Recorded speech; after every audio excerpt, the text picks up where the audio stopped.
일본 아베 총리의 총격에 관련된 뉴스가 계속 나오는데요. 이 용어 정리를 좀 해드리겠습니다. 이 NHK랑 교토통신에 따르면은 아베 전 총리가 오늘 11시 30분에 그 일본 나라시에서 참의원 선거 유세를 하던 도중에 이제 피를 흘리면서 쓰러졌다. 이렇게 지금 뉴스에 나왔거든요. 아베 총리가 이제 병원으로 이제 이송이 된 것 같고, 심폐정지 상태라고 설명을 하기도 했어요. 처음에는 의식이 좀 있었는데, 나중에는 의식을 잃고, 이 심폐정지 상태가 됐다. 이렇게 보도가 됩니다.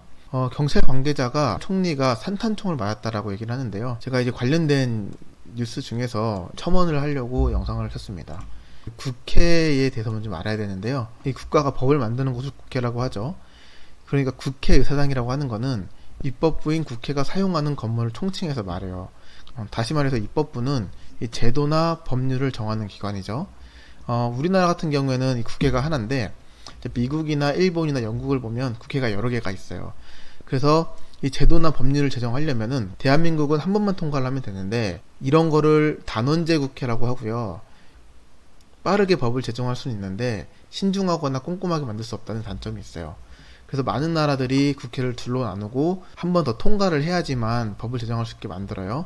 이런 거를 양원제 국회라고 해요. 이 양원제 국회 같은 경우에는 꼼꼼하게 법을 제정할 수 있는 장점도 있는데 시간이 오래 걸린다는 단점이 있죠. 일본은 양원제 국회를 채택하는 나라거든요. 이게 지금 일본의 국회의사당인데, 이 왼쪽에는 중의원이 있고 이 오른쪽에는 참의원이 있어요. 그러니까 중의원이나 참의원 모두 다 일본에서 그 법안을 상정하고 법률을 제정하는 그런 용도로 사용이 되는데요.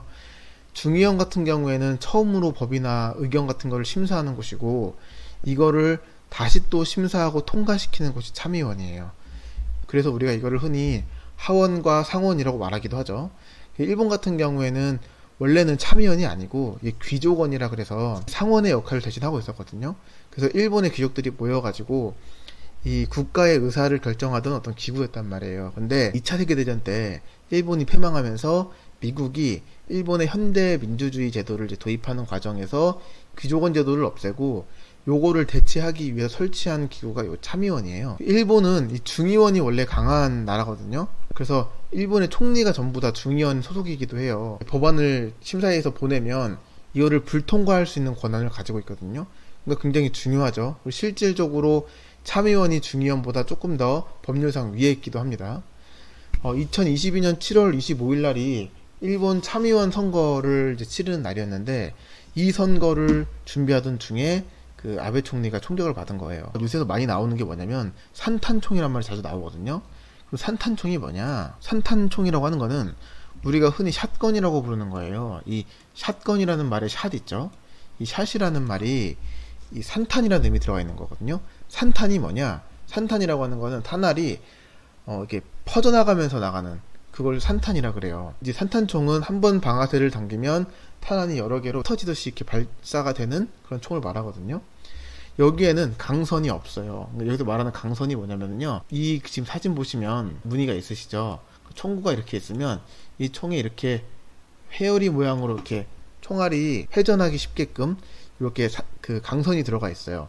근데 산탄총은 이게 강선이 없어요. 왜냐면 애초에 산탄총 같은 경우에는 명중률을 높이는 거가 중요한 게 아니거든요. 강선이 있으면 이 탄환이 돌아가면서 이 바람을 가르면서 약간 명중률을 높여줘요. 근데 산탄총의 목적이 원래 그게 아니기 때문에 강선이 없습니다. 이게 명중률이 좋지 못해서 현대 전쟁에서는 많이 사용하진 않거든요. 언제 사용하냐면 사냥할 때 많이 있어요. 사냥할 때. 예를 들어서 날아가는 새를 잡거나 이럴 때 많이 사용을 하죠. 그 예전에 2차 세계대전 때 미국 해병대가 이 샷건 가지고 일본군을 이제 저격을 했었거든요. 근데 이게 잠시 그렇게 사용을 하다가 자동소총이 이제 발전이 되면서 샷건을 잘 사용하지 않게 됐어요. 이 현대 와서도 샷건을 잘 사용하지 않거든요.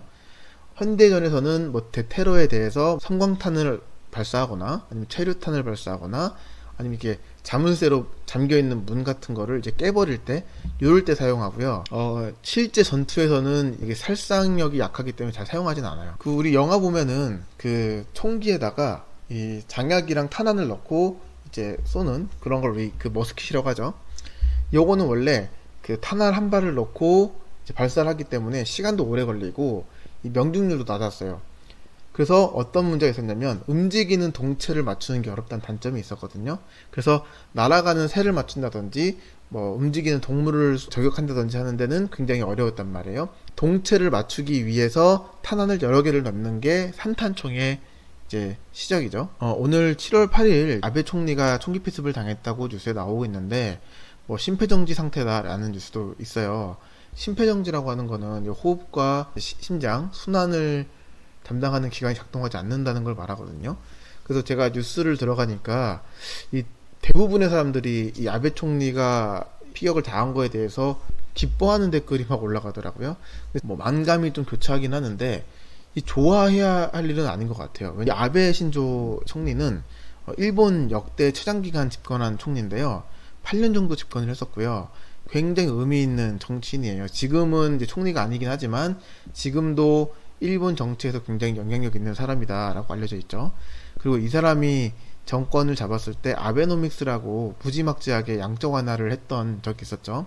이거 처음 시작할 때는 경제를 조금 아시는 분들은 이 경제를 모르는 무식한 총리다 이렇게 얘기를 했었는데 요거 어느 정도 지난 다음에 미국이랑 일본이랑 이제 똑같이 일본처럼 양적 완화를 하기 시작했거든요. 그러면서 아베노믹스를 평가하는 측면이 이제 여러 가지가 생겼다. 이토 히로부미가 안중근 의사의 총에 맞았잖아요.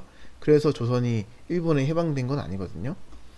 그 영국의 그 타임즈 보시면 이토 히로부미를 어떻게 평가했냐면요. 조선에서 일본의 정책과 통치에 처음으로 융화적 성격을 가진 인물이다 이렇게 평가를 냈어요. 무슨 말이냐면 실질적으로 이토 히로부미 같은 경우에는 조선에 대해서 문화적인 통치를 하기를 좀 원했던 인물인데 이토 히로부미가 저격을 당하고 난 이후에 일본의 조선 식민지화가 좀 더 빨라졌다는 측면도 지금 있죠. 공화정이라고 하는 거는 우리가 이 감정적으로 생각했던 것처럼 흘러가는 거는 아니에요. 그래서 이 정치에 대해서 대립이 있을 수는 있어도 이 한 사람의 목숨에 기뻐하는 게 과연 맞을까 생각은 들거든요. 그러니까 이 민주주의가 대리 통치인을 통해서 정치를 하는 건데 대리인이 바뀌었다 그래서 역사나 정치나 사회가 바뀌는 건 아니란 말이에요. 그래서 우리가 이 아베 신조가 이제 총격을 당한 거에 대해서 기뻐하는 거는 좀 아니지 않을까 저는 그렇게 개인적으로 생각을 합니다. 오늘 영상 여기까지 하겠습니다. 감사합니다.